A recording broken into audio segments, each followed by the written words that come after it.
В данное время мы находимся на страйкбольной площадке. Это клуб Strike Force. Здесь проводятся страйкбольные игры каждые выходные.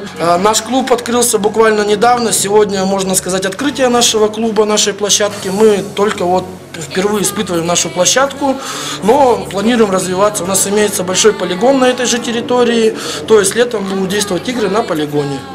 Это ангар у нас для зимних игр, здесь проводятся строго зимние игры. Понятно. А как много существует команд по страйкболу?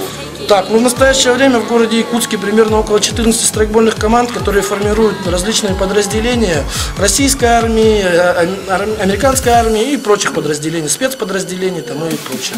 Какие планы на этот год вашего клуба?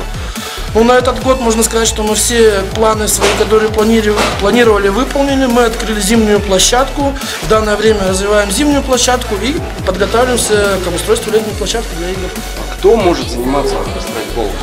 Так, ну в страйкбол у нас допускаются лица с 18 лет, имеющие экипировку там и прочее. Также имеется допуск детей от 16 лет, но с письменного согласия родителей и все.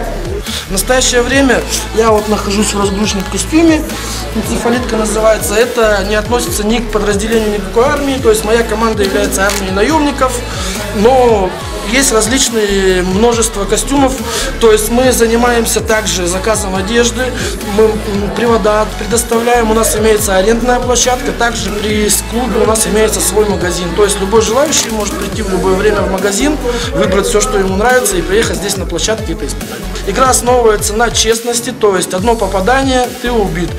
И в игре, то есть, так же самое используются пиротехнические изделия, гранаты, гранатометы, подствольные гранатометы. То есть, все привода идут полностью антураж как оружие.